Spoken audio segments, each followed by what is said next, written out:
I did not know that I'm live already. So, we're starting the conversation now. I've been on for 2 minutes and I did not know I was typing away. Guys, it's not easy to do this our work. Oh. Work we know the end. You go just sit down for one place, you go begin the vex. Because you can't get up from one place because everything you do is phone centered. As much as I love the work and as much as it's convenient for me, sometimes it overwhelms me.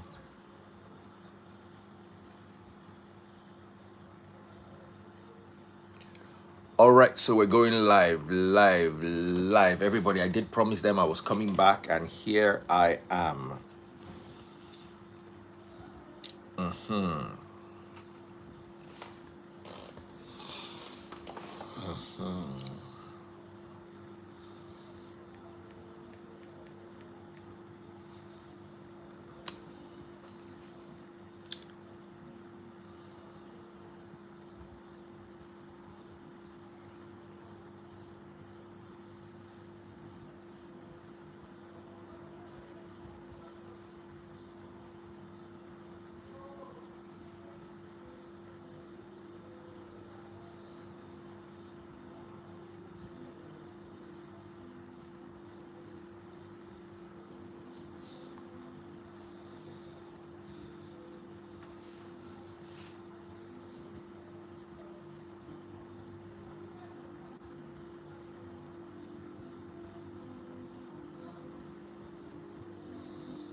Welcome, everyone.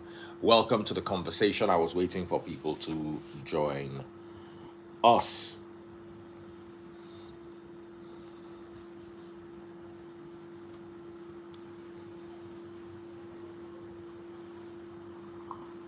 Welcome, everybody. How are you doing?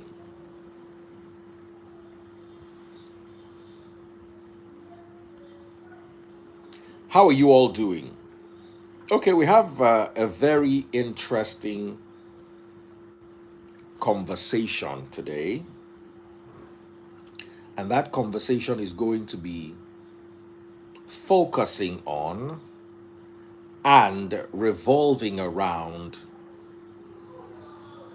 the incidents that have been happening over the last few weeks and how we are going to navigate out of this forward. So, let us start. How are you all, guys? How are you all doing? How Nadi?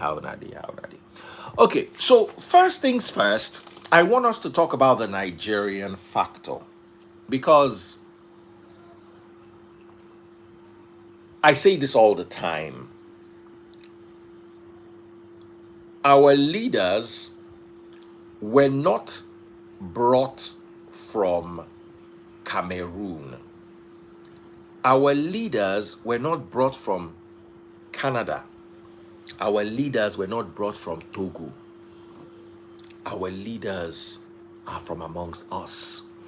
So when you look around and say our leaders are not good, our leaders are not good, our leaders are not good, it's because we as people or as a people are not good. Dangote is just one part of the equation, a small part of the equation. I'm beginning my investigation this week, and I'm going to talk to a lot of truckers online, offline. We're going to talk about the trucking business. We're going to do a lot of work so we can get to the root cause of this. Kamaruddin, how are you? A lot of people were blaming Dangote for everything that went wrong. And yes, to a large extent, they have a point. But it begins to bother me. And they were comparing, and a lot of people are comparing it to incidents abroad, that yes, if this happened abroad, they will have closed down the whole company, blah, blah, blah, blah, blah. Abroad, you have proper rules and regulations that people follow. Let's start with obtaining a driver's license. I know someone who learned how to drive 2 years after she got her driver's license. I want us to have this conversation. In Nigeria, I know of someone who got their driver's license 2 years before they learned how to drive. She didn't have a passport. So she wanted to open a bank account, and they said they needed a form of identification. And she went and did driver's license.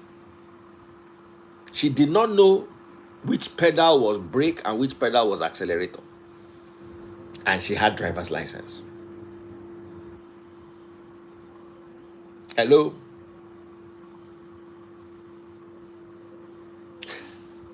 How do we alienate ourselves from that Nigeria?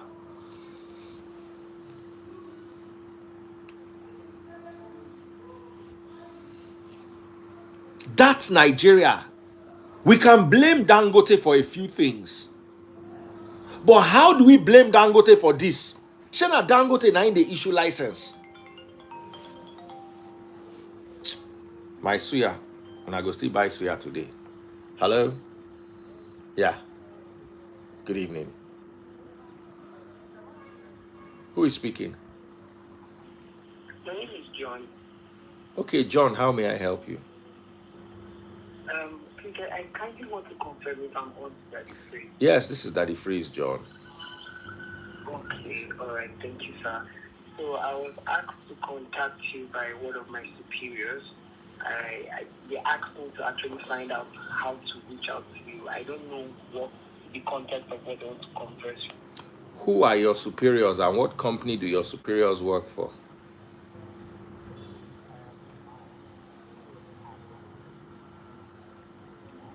Your superiors are pastors of what church?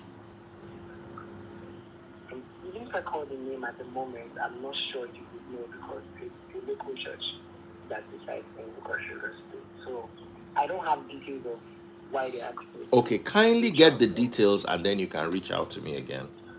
Oh, I will definitely do that, sir. Thank you very much for reaching out. Please, I'll call back. All right, then. All right, thank you, sir. This is going to be interesting. Anyway, let's get back to Dangote. So, we can blame Dangote all we want, but as long as Dangote is not the one issuing driver's licenses, as long as... Have you driven on Nigerian roads? Oh, okay, sorry. Thank you, Dr. John J. Have you driven on Nigerian roads before?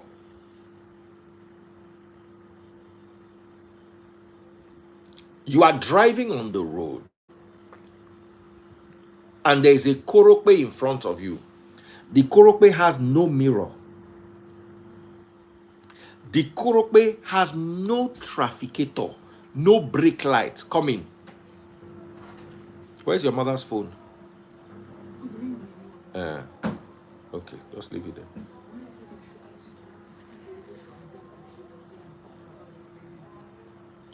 I talked to them. I'll talk to her later. Let me finish my work. But I talked to them though.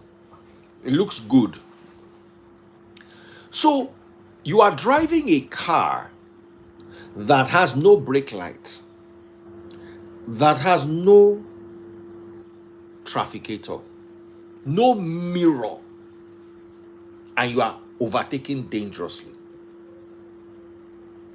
I want us to talk about this part of the equation, this part of the conversation. A friend of mine had a Ferrari, still has it. So one day I went to see him, Ibadan boy. So I was like, there were now like chips on the hood, on the bonnet. And I was like, wait till do your motor. He was mad. Eco Hotel roundabout, Zenith Bank Road. You know, police always stay around that roundabout. So he told me he was coming one day, and Okada faced one way, and he hit the Okada. He said as soon as he got out of the car, the first thing he did was give the guy a head boot.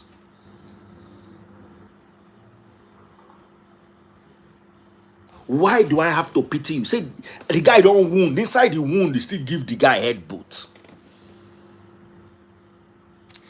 He dey tell me the story. Me, I can't dey tell one story of wetin I witnessed. I was coming from Mama Cass around 11 p.m. one night. Mama Cass is on that road. If you know this road I'm talking about. So the police stay around here at the roundabout. This road is coming from Eco Hotel. This road is coming from Adetokunbo Ademola. This road is going to Ajose. Ajose going, Ajose coming. Roundabout, Adetokunbo Ademola, Sanusi Fafunwa, and then Eco Hotel. So the roundabout is in the middle of those four roads. The police are standing right between the Ajose coming and Ajose going. So an Okada is on the road, trying to avoid the police. Why is he trying to avoid the police? Either one, he has all his papers and the police want to obtain him, which is not very likely. Or two, he doesn't have the papers and maybe he's driving the Okada without a Hackney permit, and maybe he's driving at a time Okada should not be on the road. So he's driving facing or riding facing the traffic because the police are at this junction. So to avoid the police, he rode against traffic and was riding up the road. The road that was supposed to be going, the roads that was supposed to be coming, he was going on that road. Now he'd switched off his headlights so the police would not see him. To make sure they did not see him, he was looking backwards at the police. At that instant, at that junction, there's now a junction after Tantalizer, I say Tantalizers, Chicken Republic, Mama Cass, Zenith Bank. There's now a road coming from Muri Okunla. So there was this guy coming with his Mercedes Benz, just about to get on the road. He didn't see anything in front of him. Your car was coming. You are not expecting anybody to come that way. So you are looking this way to see if anybody is coming. As he turns onto the road, this Okada was on his, he moved onto the road with a bit of speed. And the next thing, the Okada too was coming with speed, head on, baga. The Okada guy flew over the car and went to use his head to knock the floor. Blood come out.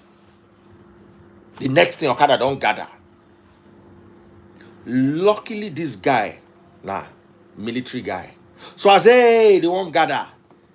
Before you know it, reach 5 minutes, soldiers don't show. So before the soldiers show, people wait there. Okada don't gather. They don't ready say they go burn the guy moto. You know the way Okada people they behave. Before you know it,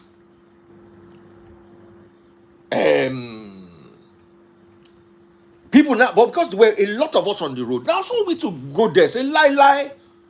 We don't know if you do this guy anything. If I like, make now they mad. Your guy, they drive against traffic. He hit this guy. Luckily for us, police they junction, so police still don't run come. Now one guy say the guy they buy they go. Say make the carry and put him inside the guy Benz. Make carry and go hospital. The guy we talk him, the guy where they drive the Benz, tear and slap. See you be on Mwali. My leather seat. Why should I be worried about saving the life of somebody who is gambling his life? Why is the onus on me to save a fool that wants to buy himself? Make it make sense. You are driving against traffic. Driving illegally at night when Okada should not be on the road. You are now avoiding police by driving against traffic. You are driving against traffic and you switched off your headlight so that the police will not see you driving against traffic. You are now looking backwards. Then it is now my duty to prevent you from buying yourself.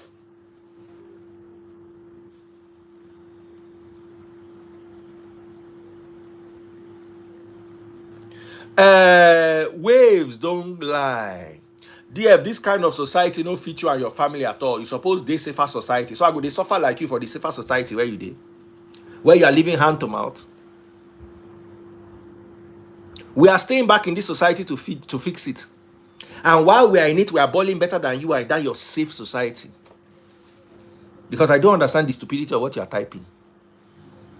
So if me I leave, Dangote leaves, all of us leave, who will fix the society? You are a coward, you ran away from the society. I'm not one of you. We stay and we fix what we like. I was having a conversation with a friend of mine, and she said something to me, said, I love Nigeria. She lives in Ikoyi, has 2 houses in Ikoyi. She's not like you, in a safer society, where you are living from hand to mouth. So please don't bring this mumu here again, I beg you, in God's name. Whether Seva, Sena, whatever it is, we don't care about your Sena society. Be there and be sane. You left your fatherland and ran away to another man's land. And you are angry that we are... you see, it is not... There's nothing wrong with the society. It is the dingbats in the society that we are going to cure their craze. So can I please continue with my story before I'm rudely interrupted by more dingbats? So, before you know it, soldiers too came. They shall use the van, carry the guy, go. I think the guy eventually survived. Even though I was wondering why he's surviving. Why do we need a dingbat like this on the road? Because he will survive and go and cause accident and give another person problem. So my question now is, how do we look at a situation where Nigeria is the way it is? Nigeria is a country where you can do devil's advocate for anything and win. I remember having an argument over lecturers sleeping with students. And one girl, you know, my mouth is not good. As this guy don't talk now, I don't collect, don't gentle. Don't trigger me because I go give unto you hot. DF, I love Nigeria and I have properties in Nigeria. We have been saying the same thing. I was born in Nigeria. Things are going to happen. Brother, leave them. As I don't tell you, not that thing where you talk now, nonsense talk. Say make I carry my family, go Sena society. My family tell you, say they don't like Nigeria. Baba, we did this Nigeria, we go fix them. You have made me lose my train of thought. Where was I? Say girls. The lecturers, they always sleep with girls. If you compare the ratio of lecturers where they sleep with girls, where they frustrate fine girl from graduating, to the girls where they seduce lecturer because they don't want to read the book, you'll be amazed that there are more girls that seduce lecturers to pass exam than lecturers that take advantage of girls. At least I went to a Nigerian university and I can tell you this free of charge. I knew all the girls that were sleeping with all the lecturers. They should shut up. Some of you are graduates today because lecturer agreed to sleep with you. If lecturer not agreed to sleep with you, you will still be in that university today. You'll be in 7,800 level. It's just that we don't like to tell ourselves the truth. Some of you will be 9,300 level. You for still date that school they carry over till today. The reason why you managed and had that third class, the reason why you managed and had that pass, they say 2 lecturers agreed after much persuasion and seduction to sleep with you. And the men, you are not left out. When I go package money, go give. You think say I don't know? You think say I don't forget?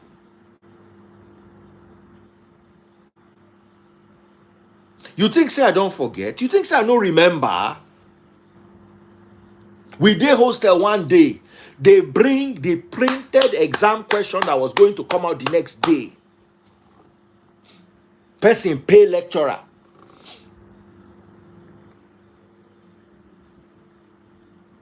My question now is, in Harvard, can you pay your lecturer? In Harvard, whether you like, make you do 10 BBL. Make one of your Bobby be like Michelin tire. No lecturer is going to sleep with you. In Harvard, in Cambridge, you cannot bribe a lecturer, neither can you seduce a lecturer. And that is why the lecturer too cannot throw to you. But because lecturers know, say inside 100 students, 20 girls they were ready open quick to pass exam. The fine we ready read book. Lecturers, you see, inside is just like normal woman. Let's say 100 women. Inside the 100 women, 3 go dey exceptionally beautiful. 10 will be nice looking, including the exceptional beautiful. So it'll be like 7 extra ones will be good, nice looking. 20 out of that 100 will be very manageable. About 30% of them will be okay.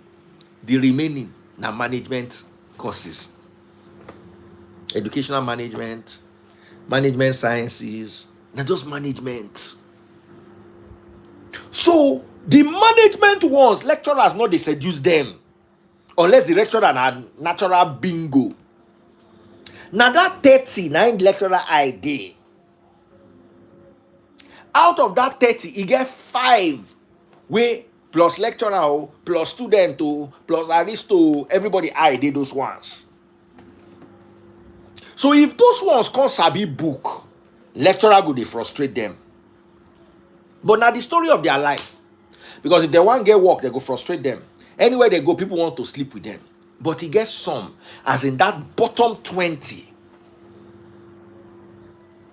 where if you bench the girl, you no go want make the girl go talk for public because now like disgrace. Those ones, we know all of them. I went to University of Ibadan now. You go reach one day, I go vex, begin to mention names of lecturers and girls that were dating the lecturers openly. They no hide them. If Dr. Ned they here, Dr. Ned go know what they talk. And I'm sure it happened in all your schools. I'm not talking about lecturers. I'm talking about the Nigerian factor now. This is Nigeria. All of you are laughing at me. Very good. So, it is very easy to blame Dangote. But until we remove our eyes and minds from Dangote and start examining every single substructure of the society, the drivers, the road, are the roads, the way the roads are in that your Sena country that you are living. So the driver is one aspect. The road itself is another aspect. The enforcements, from those who make licenses to the FRSC, to the LASMA, to the VIO, another aspect. Then the fourth aspect is other road users. If Dangote car they go, person run across the street at under a bridge, the story will not be that this person jaywalked. It go the conversation will be Dangote truck by this person. I'm going to be giving you stories to back all this up. Daniela was graduating from secondary school. She went to Green Springs. So we're driving. Well, all of us I don't wear my native. In fact, I think go bring the picture now. Make una see. We don't wear our native. Oh, I did there with the mama. We they drive. They go early in the morning. I was driving Tastebud's black car. Tastebud was sitting beside me, and all the children were at the back. We're going to graduation.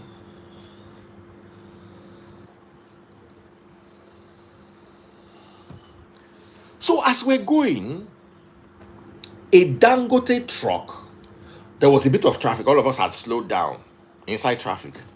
A Dangote truck was crossing the road. Not illegal. At where they are supposed to cross the road. An Okada was coming from the back. Young boy riding Okada, no helmet. I can call Daniela now, make she give you the story. Make it not be like say I'm making this up. He match brake for Okada. Okada no catch brake. He can't put in two leg down for road like this. Can't they drag? As they drag, they come, he swerve, he hit our motor. Dent my car. Go spin, go roll under the trailer. Now, you know, as when trailer they move, they do rum. The trailer they try chook head into the road to go. The trailer no say Olori Buruku don't enter under entire. Now all of us run, come out, they bang the trailer, say oh my koba.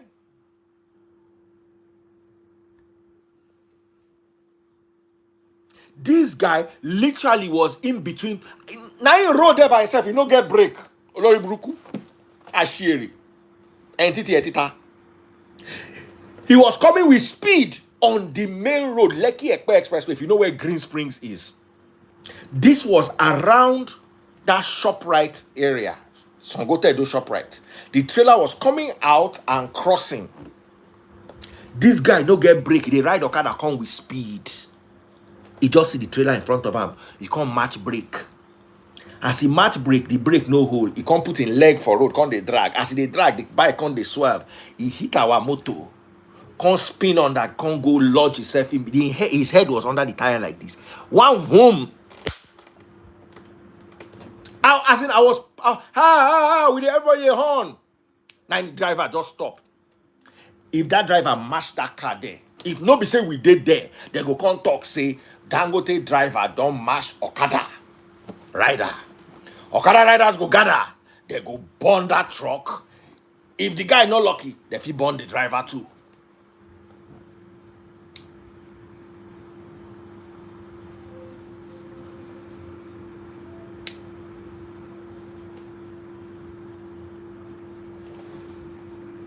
So, how do we speak of Dangote? I'm not saying Dangote is doing anything 100%, but how do we feel comfortable enough to leave out the drivers, the Dangote and other truck drivers themselves? How do we leave out the roads? how good are the roads? No be where person they swerve for pothole, we no suppose dey the road. If he go jam another person, how do we leave out the enforcement, the people that we give license to somebody that does not know how to drive?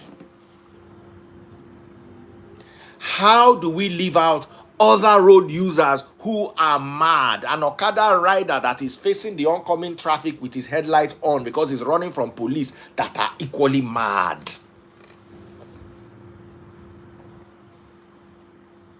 Today I was reading the newspapers. There was an article from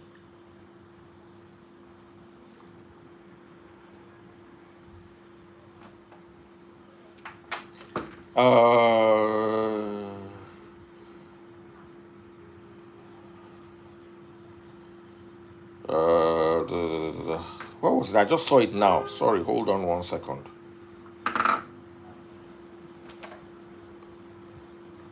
Okay, it was an article on X, Nigeria Stories. Just in, Dangote Industries Limited deal gives fresh warning to truck operators against the unauthorized use of its logo on their trucks, noting that their actions have caused serious embarrassment to the brand. So they now showed a video, a truck that has Dangote logo. So we're going to talk about that to other companies using that, because they know that if police see Dangote truck, the police go leave them. So we have a whole web of problems as a nation, but we have chosen the easy way out. Blame Dangote. I don't know whether Dangote, if they put Dangote inside truck, if they say make it reverse the truck, I don't know whether Dangote know where reverse gear dey. But he gets the blame. Oh, well, yes, you do have a point. Training drivers, like I said, I'm going to do a lot. I want to, the average road driver, not even Dangote, all truck drivers, who gives them training? Where do they get these things from? It is unfair for us to single out Dangote or even Dangote trucks when we live in a country, whether we like it or not, that is as mad as what I've just explained to you. I remember my ex was pregnant with my first son. This was in 2002. I used to drive a red 405 then. I was coming, we're going to Ibadan. Normal road. In the middle of nowhere, they just mount police checkpoint. So you're not going to see the police checkpoint because you climb a hill and turn a corner. As you turn the corner, you don't see the police checkpoint in front of you. And I expect people to come with speed. So as I just come, I just see everybody march. So I was standing left and right lane. I came up, I was coming on this lane. I just managed to slow down. My spirit just said, move to this side. So I just cleared to the right. To the left. I was waiting, make police check who they want check, collect the money where they want collect. One trailer just they climb the road come. This thing happened like 30 seconds after I moved. That exact spot that I was, the trailer just come at speed. It just see moto. In order to avoid, if first one bus there, he first cleared the back of that bus. Baga! People were standing on the edge of the, don't say police checkpoint, they don't come out. People were jumping into the bush like Superman. The jailer come finally pass that side where people dey, where everybody jump inside bush. The trailer can't go rest inside the bush. Luckily, say no by anybody, but he wounded somebody in that downfall where he hit from back.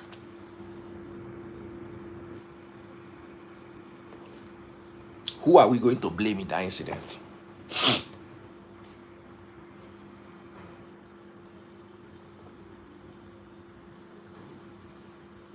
So we need to have a wholesome conversation about Nigeria, Nigerians, and Nigerianness. If we are ever to make any sense at all of the predicament that we have found ourselves in. I want to open up my phone lines. I want to hear intelligent conversations. If you know you don't have anything intelligent to offer, don't bother calling me. I'm not in a particular mood this night. So be careful not to trigger me.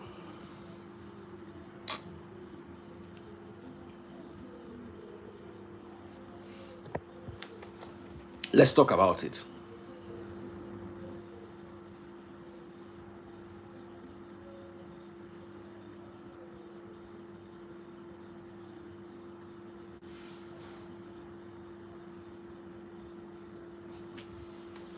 Oh yeah, if you're watching on TikTok, pop my money gun, pop my money gun. If you're watching on YouTube, super chat, super stickers, and super likes. And if you're watching on Facebook, buy my stars. And I never buy my star at all this month. I want to give somebody a special Facebook shout out today. Go to Facebook, search for Daddy Freeze, DADDYFREEZE. Click on today's video, bottom left hand corner. You will see how to buy my stars. All right, brother, how are you doing? Welcome, welcome, welcome, welcome. TF. How you doing? How are you doing today? Very well, thank you. Thank you so very much for inviting me. You are most welcome. I'm back in Oshobo from Canada. Wait up. Okay, you're always coming and going anyway. Yes. Thank you so much. You are most welcome. So go ahead. This issue of you've really highlighted a lot of problems on the truck issues we are having in the country, ranging from having inexperienced drivers, people that are not licensed to drive, to issues of bad trucks, lack of maintenance. See all these things culminated into all the accidents we are having here and there, and every day piling people all over. It's so disheartening that we are at this lowest ebb of our life as a country, because we don't really value life, or we don't even value ourselves. And that's the thing. Because for somebody to put a bad car on the road, that person does not love himself first, because he is putting his own life at risk, not to talk of other people. And how do we now solve all this problem? And it has to do with the regulators. When the regulators are paying lip service to all these issues, then you find out that it's difficult for all of us, because there is nothing anybody can do. You've related your experience, the guy that was riding Okada on one way, on facing, driving against traffic. All these things are things that you cannot do in sane environment. If you, like the lady you mentioned that got a driver license, just because she just said she needed an identification somewhere, and without experience, without any going to any driving school, she got a driver license. People celebrate in UK, in US, in Canada when they get driver license. It's something they watch that is washable. They celebrate it, because if you don't suffer to get something like that, you don't know the value and you not keep it. Accidents happen in all those other climes too.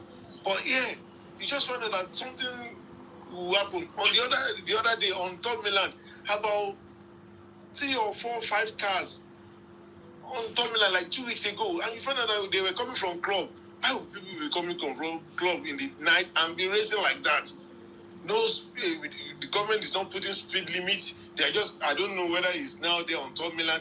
Speed limit is not there.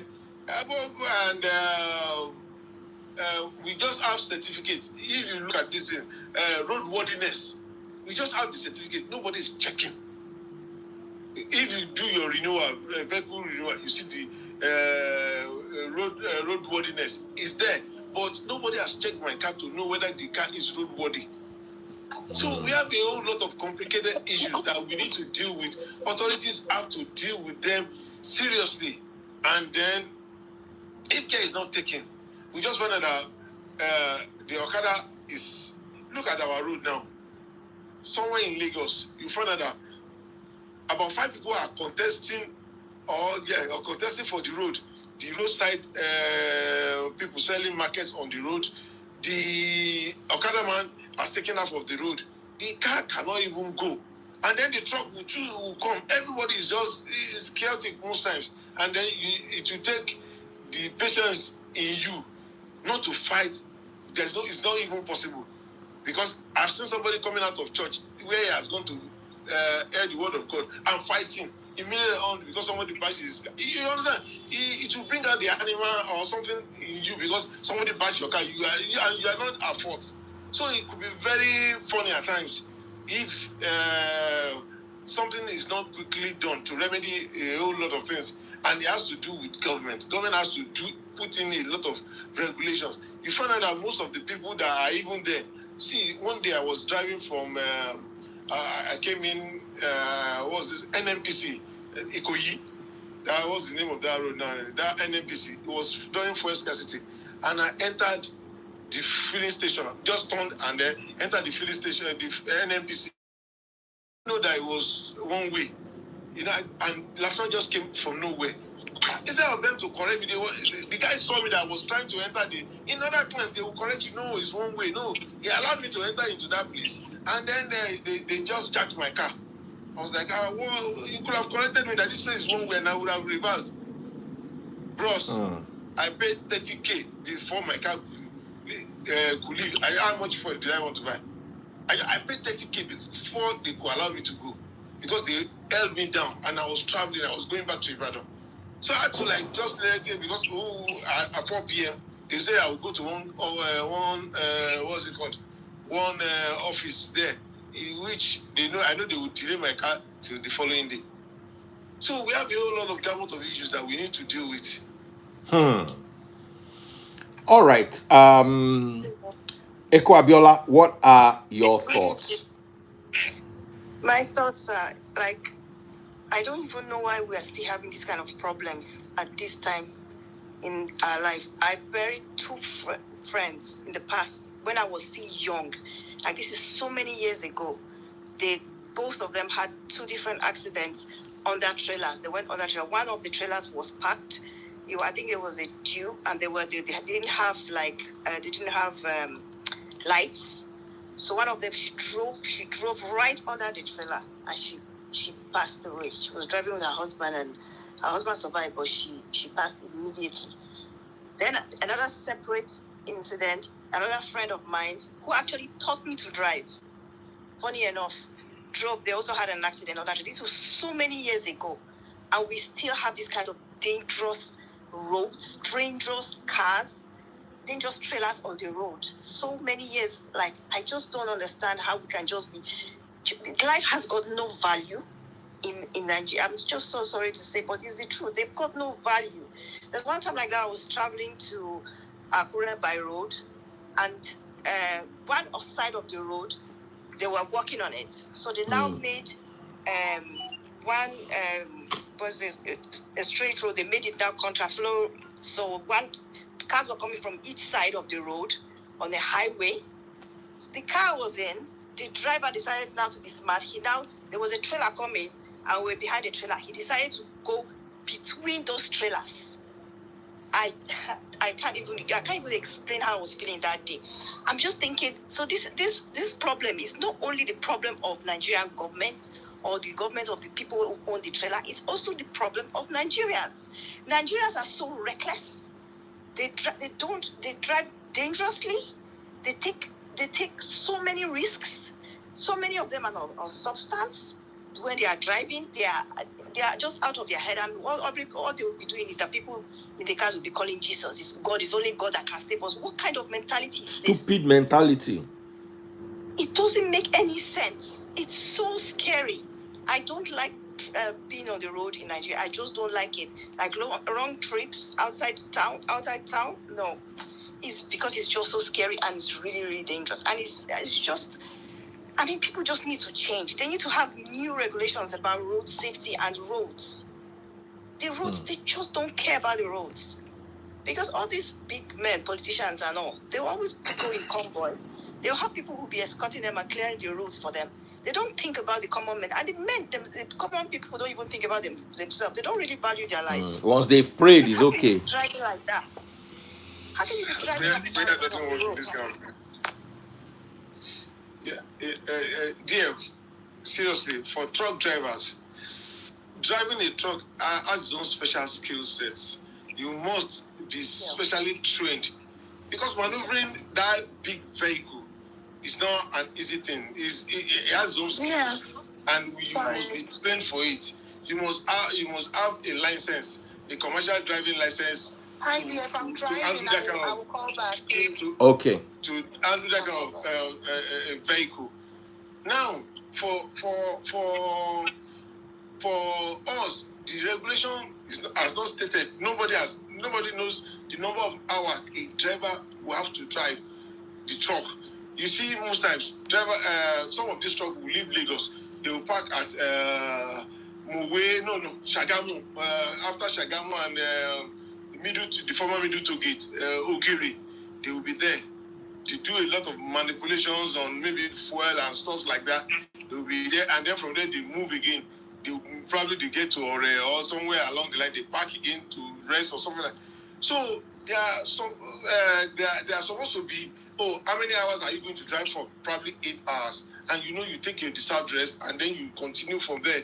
And you find out that many of the drivers, because they really want to do, what's it called? There was a time we had tracking system on some of the vehicles we financed, and then by the time you track the truck will say, it's at probably Ogiri.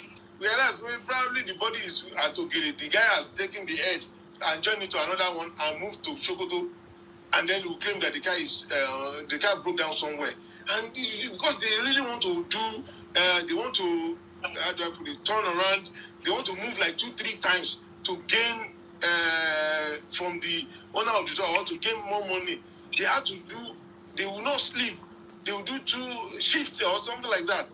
And then you will not be able to track them. A whole lot of my friends that invested in truck business, they had to abandon it or close the business and then move on. One funny thing is that driver will always have job to do, because some other people will have to invest in that business, and then some people will close the business. But whoever has invested will lose, and then at the end of the day, the driver will still have job because somebody else has invested. The roads are bad. That's another major issue. If you are going to, my sister mentioned she went to Akure. From Lagos to Ibadan, you enjoy your driving. But from Ibadan, Ife to Bongon, let me call them. I ordered late and I paid. That's a dead end. If Ibadan to Akure to Ilesha Junction, you will find that there is no way you will not see. There is no day you will not see over 30 trucks. How far, bro? Down, they've broken down along the line, along the road. Then going towards Ekiti is another major issue. All right. So that's for Southwest that I know very well. Problem. Ogbomosho, if you are going from Ibadan to Ogbomosho, you have to be praying. Hold your rosaries in your hand, or whatever it's your Bible in your hand, to drive from Ibadan. It's supposed to be like that, though. It's not supposed to be like that, though. It's always very scary. These are roads, and there's a new road they've been building. There's a major express road from Ibadan to Ogbomosho that will get to Ilorin, that will link the Ilorin road. That road, they've been on it for over 20 years, and it has not completed. They've not completed it till date. So you find out that, and there is always major accident from Oyo town to Ogbomosho. Because the roads are bad. It's not that they can't finish those roads. Whoever they give the contract to, we eat the money, will not do the road properly, is going to get potholes within how many months? It's just that's it. Honestly, it's just so bad. So it's not just if the issue is from just one person, we can tackle it. But it's just like it's the system. There is the whole system. We just have to call out everybody, the regulators, the individuals. It's only in Nigeria you see somebody, you see a truck driver who wants to embark on a journey. And first of all, take paraga. How is it done? You can't do this anywhere, in other clients. How will you? The garage is a house to people that are selling paraga, selling all drinks, selling all this kind of. I don't know the names of all these things. And then somebody that wants to travel. Go to any garage. I don't know why regulators will allow. Go to any park in Lagos, even Apapa. Before you get to Apapa, it's gridlock. You want to clear your goods. Man hour is wasted at our Apapa express. And Lagos State have done so many things to clear them off. But you have this bureaucracy between the state government and federal government. The port is for federal government, the road is for federal government, but it's in Lagos. How do you fight? How do you intervene in state and federal government issue? Even Dangote tried to repair that Apapa, so I guess he has repaired it now. It's still the same problem. So even trying to repair it. Good evening, guys. Good evening. All right, good evening, my darling sister. Thank you for joining us. What are your thoughts? I agree with what the minister said and the lady said. Is the whole system is faulty, from the driver down to the government, down to the people in charge of road transport or whatever. They are all at fault. Personally, I would never say that Nigeria. Just like my sister said, don't even ask me to go by road to anywhere. If you pass that, I cannot get into the car and go to any other place. The system is really corrupt. We have to take it from the top all the way down, because you cannot take from the down to up. No, it has to come from the top all the way down, which means the government have to put in regulations. The drivers have to be trained, the truck drivers, just like the man said, right here in the States. You cannot drive a truck more than a certain hours. You're not allowed to do it. You need to go to school to learn how to drive. Do you own a truck? I have a truck in Nigeria. Oh, wow. Tell us your experience, my darling sister. Yes, so you have to learn all these regulations down here. They have a camera system that watches you where you are at every single time. The idea that you're going from Atlanta to California and you're not going to rest, they will fire you. They don't get time. They know they beg person. You will just have to look. I just think, like my sister said, it's not just the government. It's also the individuals. It's also the citizens. Just imagine those boys coming from a club on Third Mainland Bridge. Tell me, why on God's earth are you driving that kind of speed? Why? Me and you already know that you don't hide. You normal, you hide. Why would you be driving like that to endanger people's lives? It's just because they don't even value their own. It's because if you value your life, why would you even do that? Why would you drive when exactly. Why would you even do that? So I really think the government needs to put regulations in place. I think DF, sir, this is about the Dangote situation, correct? It's about trucking and truck safety in Nigeria. Now, every trucking industry in that country needs to have a regulatory body. They need to see the drivers. They need to test run the drivers.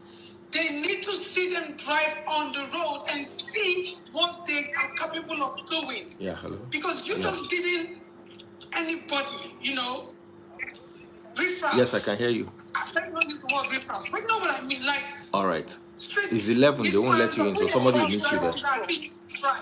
You know what I mean? And you give them truck to go and drive because you're trying to have pity for them. Mental check needs to be on place. You need to check check their oblaganta. I mean, how do they talk about Nigeria?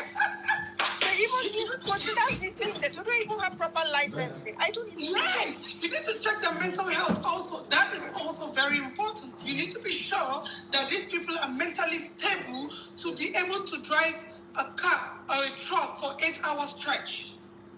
You know, a lot of these things has to be put in place. But you know, the problem with our country is we do too much. Now my brother, now my uncle, now my friend. It's not even my brother. It's not even my brother. The thing is that instead of them to use that money now, if they pay some people that to regulate this road safety, they will just take bribe and they will let you go. This bros that just said someone stopped him, they took 30K and they let him go. There are no consequences. Then you just give them some money and you off you go. It doesn't matter if you break the rules of the road. No one cares. Not even what he said. Remember he said that he was driving through that. Brother, I want to bring Belinda. I'll bring you right back. I want not you, my brother. I want to remove you and bring Belinda. Belinda wants to come in, so I want to hear the legal perspective. When she's done, I'll bring you right back. No problem. Please help me press X, and you are coming back. Don't worry. No problem. So you know what, like the guy was saying, he said he was entering the road. They saw him. They could have stopped him. And you know the funniest thing about Nigeria, there was no sign that was a one-way road. Mm-hmm. It has happened to me several times in Lagos. Yes, somebody's coming to meet you. Somebody's coming to meet you. Hi. Yes. Good evening, Belinda. Hi. Good evening, Belinda. Yes. Okay. It's crazy, to be honest. Nigeria is just... All right, we have our favorite lawyer in the building, Belinda. Belinda, go ahead. Hi, Daddy. Sorry, when you sent me a request earlier, I was getting ready. Where are you going this night? Belinda, you're looking so pretty. Thank you. So gorgeous, girl. Where are you going this night? You must answer me. No, she's going out. Please, I'm policing all his girls. Yes, so I have to know where they are at any point in time. I don't like them fornicating up and down, so I have to cross-check them. Including Ekwabiola. Including you. All my girls, I'm checking up on all of you to make sure people are behaving. All right, Belinda, go ahead, my darling, please. Belinda, enjoy yourself. It's Friday night. Know that you answer to both me and God, not only you, not only God. All right. Okay, so, Daddy Freeze, I have a question, right? Yes. I want to refer to an anecdote. Okay. In 1986, if I stand to be corrected, okay. There was this football match, the FIFA quarterfinals, World Cup quarterfinals, where Diego Maradona scored the popular hand goal called Hand of God. Yes. And the question till today still is, who do we blame for that goal? Do we blame Maradona, who took advantage of the fact that the referee did not see him? Or do we blame the referee who did not see him? Or do we blame the opponents who did not raise it up? Who exactly do we blame for that hand goal?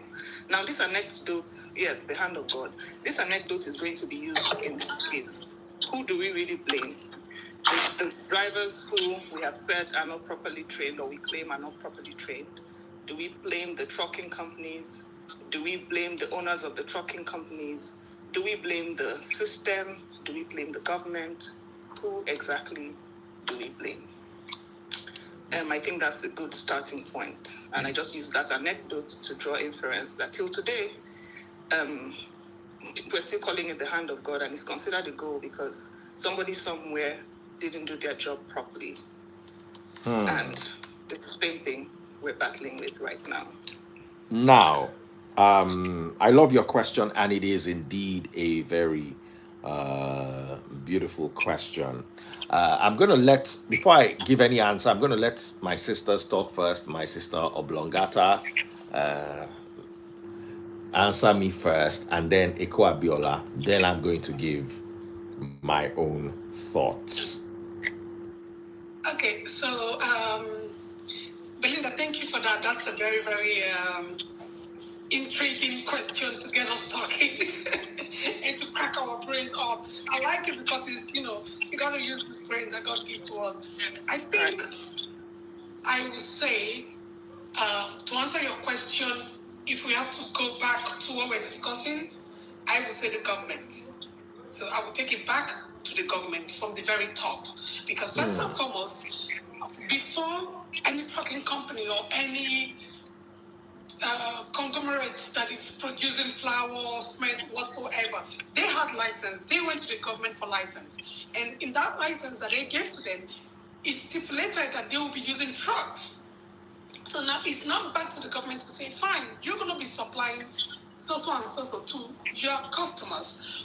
Who are your drivers? These are the stipulations we are giving as government for every driver you're going to hire. When you hire this driver, you have to train them. So my belief is, if the government did not give stipulations to these company owners, they can do what they like, because at the end of the day, government said, take license, go start company, and for the year. So what are the rules and regulations that was placed in from the top? What did the top say? I think it's what the top say that the body is going to do. Without the head, the body ain't going to function. So that's my that's my take, because I say this to say, right here, I run a business. And that business I run, when I started it, they told me, first and foremost, I need to get a license. I need to register my business in Georgia. I did that.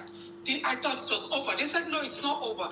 You need to go and get some certification. Yeah, Abiba is coming to get it.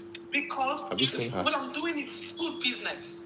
So if I don't do that, Belinda, yeah, a lady is coming to get it. Her name is Abiba. If they find me, I'm in trouble. Okay, yes, John, who are the pastors? Because I did not do what they said. Because they send it to me as a WhatsApp. I'm in the middle of a session. Your LLC that matters. There are more to it than your LLC. You see what I mean? So if I don't do it, and come next year I get a fine, I might be asked to pay 20,000 because I did not do what they said. This business also stated because I need an insurance. It stated that I need an insurance for the kind of business I do. I went ahead and get that. So all of this is coming from the top. Just state secretary, when you go in there, you'll be seeing all the requirements you need to do. Some people don't want to do the job, they don't want to do the background work, they just open LLCs all over. People like me that hate trouble, I do all my background work to make sure that I am not in any way against the law. So, do they do their background check? Did the government check on these people and say, this is our take, this is what you need to do, this is what you need to do? Fine, you now have your company. For your truck drivers, we need you to train them more, we need you to get them a mental check, we need you, every 6 months, check them again. Do they do drug tests? Do they do drug tests? Do they do, because over here, you do your drug test as a truck driver, I think it's 2 times every year. Do they even do drug tests in Nigeria? So again, my belief is all the way from the top. The top has to give stipulations for the regulations to follow through by these company owners. And then when they fault, you come back and you hold them responsible. I might be wrong, I don't know, I'm just sharing my thoughts. All right. Eko Abiola, I want to hear you before I say anything. I agree with my sister here, and I just blame the whole system. I'm not going to blame anyone in particular, from the top right to the bottom. Like I said, this kind of dangerous roads, we've had them for over too many years. My experience, like the one I just mentioned, was like over 20 years ago, and it's still the same roads, the same people, the same system. In my opinion, I might be wrong, but I don't think so. Because nothing has really changed. I can see how even the cars that they are allowed on the road are not roadworthy. And they are driving those cars on the road dangerously. No brake lights, just everything is just so wrong. I just don't even know where to start. Sometimes when I think about what's going on in Nigeria. It just makes me so sad. It makes me confused that how can this just be happening for so long? And no one thinks we should put things in place. Like this road, they should hold people responsible. The people who are building the roads as well, they should hold them responsible. That they should do these roads. How can they give you a contract to do fixed road and then you just give the money and go and buy a car? It doesn't make any sense. So everyone is responsible, and they need to have rules and regulations for the drivers as well, that they need to obey and comply. For God's sake, you can't just put anyone because he can drive and put him on the road. He can't. Road signs, they don't even obey road signs. Do they obey traffic lights? Is there anything like that? Do they even care? You know, I mean, abroad here, people, road users, the pedestrians have more rights than the car driver. If you hit a pedestrian, you are in trouble. But in Nigeria, it's the other way around. You'll be dodging car, you'll be dodging Okada. I mean, how make it make sense? It doesn't make any sense. It's so scary. And also for me, it's from the top to the bottom. Everyone is to be blamed. And that's my own opinion. All right. Belinda, I don't know if you got a desirable answer or you want to dig a little further. Daddy Freeze, to be honest, this question is very rhetoric. I mean, it speaks to the You see, in my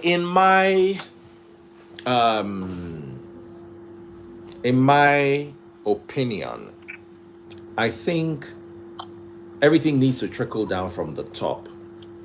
If we fixed our leadership crisis in Nigeria, so many things would be easier.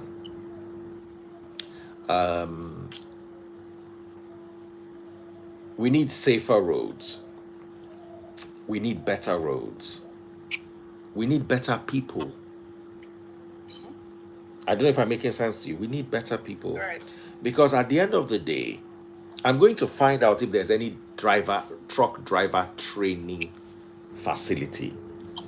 I'm going to find out if, because I'm going to do I'm going to talk to FRSC. I'm going to talk to a lot of people. Do the drivers, okay, it's one thing for me to get a license to drive, but then I sublet my license to another person. Like Belinda looks like me and I give her my license to work and Belinda pays me a cut of it. But if something happens, I'm the one they're holding. I don't know if I'm making any sense. You understand? So these are all mini pockets of conversations. Who can I bring down? I want Belinda to stay because she's a lawyer, so I want some legal. It's fine. Are you sure? Yeah. All right. Big shout out to my favorite, Sele. Sele is joining us now. Anytime Sele wants to join, I have to say a quick prayer so we don't find ourselves on the blogs. Because Sele is very good at blogging. Let me just put it that way. Hey, I'm trying to charge the phone while the live is still on. Okay.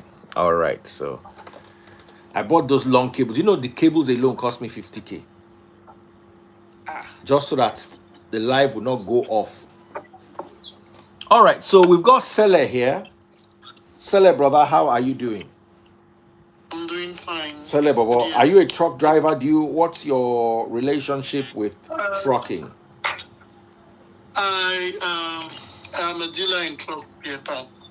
Oh, wow. Truck, Caterpillar spare parts and whatnot, and tractors. Okay, so go ahead. So, Belinda asked a question, and she said, if I got her correctly, who are we to blame? Right? And I'm going to dissect the question into subsections. Who are we to blame? We are to blame the God of Nigerians, greed. Take that again. I didn't quite hear. I mean, we are to blame the God of the average, poor, struggling Nigerian, greed. That's our first goal. Hmm. Why do I say? The first reason is this: a Nigerian his in his greed, a businessman, a successful Nigerian would prefer hiring incompetent people to drive trucks in order to endanger people's life. A Nigerian, a business owner, would import substandard parts like wheel drums, brake chambers, and all of that. Substandard parts. Why? Because he wants to maximize profit to endanger people's lives. Okay.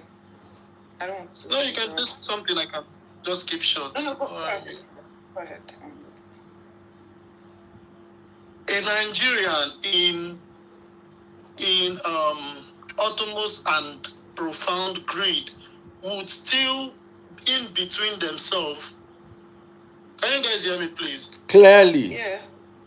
In between themselves as political elites and successful business guru would endanger people's lives, kill them, and the insurance company together with the owner of the business would connive in order not to give people reparations and what are they calling it? Reparation and whatever money they need to give people as compensation. And in unity, they would try their best effortlessly to suppress the victim. Okay, so this still boils down to the anecdote I had given earlier. You have mentioned that the average Nigerian is greedy. I take it from you. I hear you. But this greed is brought to the light of day because somewhere something is failing, something is not working out. Because the reason why you can employ unemployable drivers and they can move on the road is because something is allowing it. There's a part of the system that has a loophole that's allowing it, don't you think so? If the system was working, we would not be having this conversation because the loopholes would have been covered. But we're here talking about greed and people underemploying incompetent staff because there's a loophole where the people who are supposed to check this aren't doing it, or that system is just failing. Right, you said something. There is a national association of road transporters and whatnot. When they create these associations that should have as principle in protecting the lives and the property of both the driver and the road. Oh God. We can hear you. Keep at it. We can hear you.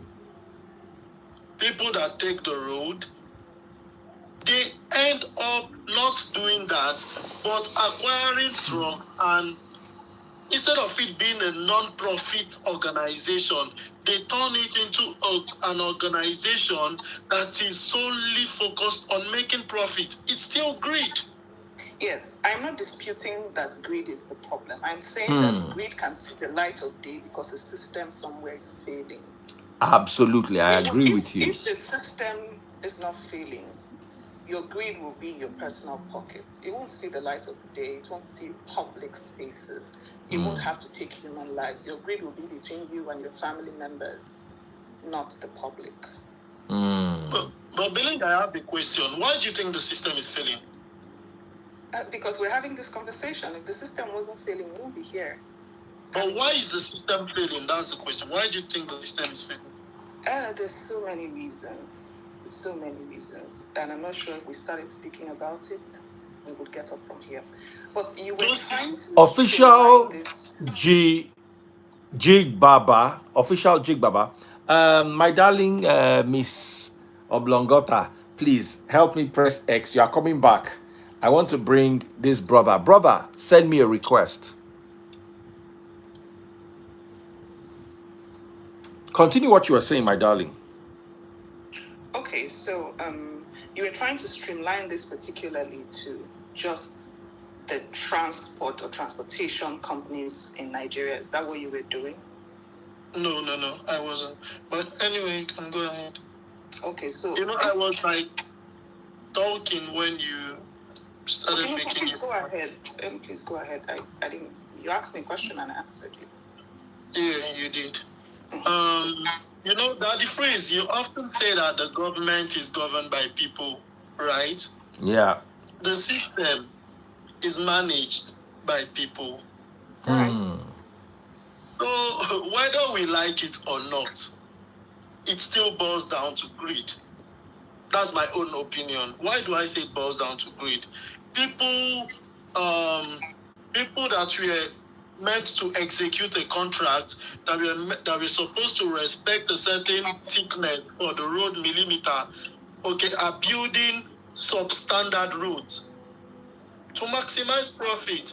The profit that they have maximized, they are doing that also in order to give a cut to the government or to an official in the government. And the official in it is going to also give another cut, another quota to another person in the government. So all this thing is greed because we are solely after the god of money. We only worship money in Nigeria.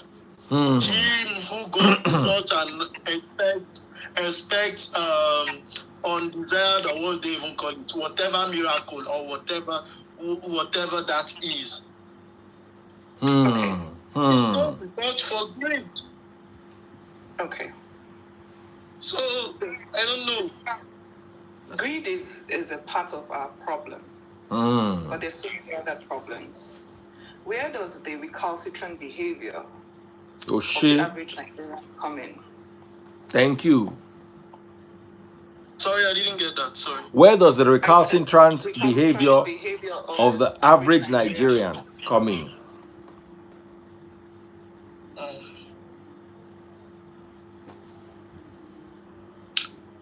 Thank you. Because I'm thinking, I want to say something that sounds reasonable. That's okay. Yeah, but I don't have an answer to the question. I would like someone to help me answer as well. Someone has something to say while I think, because I want to say something very sensible. Okay. So, it's not a question that requires a straight answer. It's just me saying greed is one of the factors. Our recalcitrant behavior is another. Technical lack and incompetence is a part of it as well. Ignorance is a huge part of the problem. Compliance, not a problem. Illiteracy, poverty, there's so many things. Corruption, everything. Greed is just one out of many. So if we are to tackle these issues one after the other, we will see that greed is not our only problem. Recently in my village, I think they put up, there's a traffic light somewhere, and it looks so good, but nobody is keeping to it. Everybody is just like, oh, this governor just put this thing as a form of decoration to them, and the bike drivers are just moving in. Everybody is just driving. And you're going to have to ask, is it now just a problem of the governor? Should I answer that? Okay. It's a nice question. The person that doesn't want to stop, okay, that believes he's rushing to somewhere or to wherever he knows, it's out of greed. He wants to be there first. He only pursues money. He's focused on making a lot of money and all of that. It's out of greed. It's not done. And again, I agree with you. Ignorance also plays a subtle role. But for example, so many times I would want to go to work very early because of hold up. I wouldn't drive. I would just bike it. And what would the bike do? The bike is going to take one way. And while the bike is taking one way, I am meeting like some military officials, taking one way as well, and we are waving at each other. We all we lack patience, and everybody always wants to cut corners, and cutting corners in one way or the other is being greedy because you are choosing yourself at the detriment of everybody else and the safety of everybody else. Yes, I agree. So it's still greed. No, greed is a part of it. But I just gave you an example of my village. Of And I course use you that because ignorance and illiteracy is a strong part there. Most of the people don't even know what the red sign says, or the green, or the yellow. They're just like, oh, what did they put here? This looks nice. And they're just moving all along. So you would want to say that they are greedy, but I beg to say that they are ignorant. Most of the people don't know what the signs mean. How can you say they are ignorant? I'm trying to see the rationale behind that ideology. Daddy Freeze, I'm being very honest. Hold on 1 second. This was as recent as 2 months ago. Okay. And I'm telling you, they just put the lights in my village. And the average biker in my village, the ones I came across, and the people moving, don't know. They just seeing lights is very entertaining or very enticing. They don't know what the red light is. They don't know what the countdown means. They're just moving. I'm not talking about the people with cars and people who are exposed. I'm talking about the people who have lived in the village, and this is the first time they're seeing a street light, a traffic light. And they're like, okay, what does this mean? Okay, I would love to say something, Belinda. In other clients, when you see people stop and it's red, you understand? You just follow them and you stop. You wouldn't tell me that they are not. Problem. They don't have people that are educated. Are supposed to stop and stopping. What? As in, well, how do we get them to stop? To stop. That is one. But secondly, okay. Secondly, when you go, driver's education. Yes, driver's education is very important. Right. You understand, but we can't rule out the fact that when you go to other places and you see like the traffic light turn on red, okay, and like the road commuters in majority are stuck or they are patiently waiting for the light to change to green. You can't just calmly see other people waiting and decide personally to cross over. You understand? I hear you. So in Nigeria also we are very stiff-necked. That's another problem. That was the first question. That was the other question I asked you. Where do you put this our stiff-neckedness? Where does it come in? Because some people, this driver's education is supposed to be mandatory, but it's not. And as much as I don't want to say, I know that ignorance is not an excuse, but it's there, and many people are suffering from it. You know, another thing is the ability to confidently do something in Nigeria and believe that you can get away with it when you have money. That still boils down to what we're talking about. Who do we blame? Do we blame the person who has money and can get away with a bad system, or do we blame the system? Who exactly? I don't even know what, you see, I don't know what to say. Like I said, personally, I want to commence an investigation into this so that I can be properly guided in this regard. Because to be very honest, even I am tired. Who do we blame? Yes, it's easy to blame the rich man. Yes, it's easy to blame the guy in charge of the business. But what about you and I? Right. Road users. They would tell something happened in front of Lekki Phase 1 gate. You know, just before the gate, there's a pedestrian bridge. Have you noticed that nobody uses that pedestrian bridge? Absolutely. And one day, somebody was crossing the road under a pedestrian bridge and was hit by a car. And everybody started beating the driver. Nobody thought it to ask the person that why didn't you use this bridge that the government spent billions building? Another thing we need to address is our stubbornness. We are borderline like animals. Our greed, like my brother has mentioned, our laziness, and our expecting God to protect us in times of stupidity. Anytime you are driving past that bridge, just watch. Nobody uses the bridge. None. Not one person. Government built that bridge there for something. I saw a guy hit somebody there and they started beating the guy. And I'm like, you should beat that passenger on the floor. That's the person that needs the beating. I want to end with something because we're going to continue with this conversation. I want us to talk about so many things. One, this conversation continues tomorrow. So if you're a truck driver, truck owner, please be with us on this.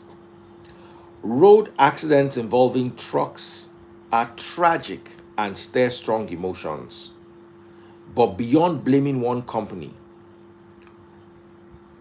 or the government, what role does the Nigerian factor play in all this?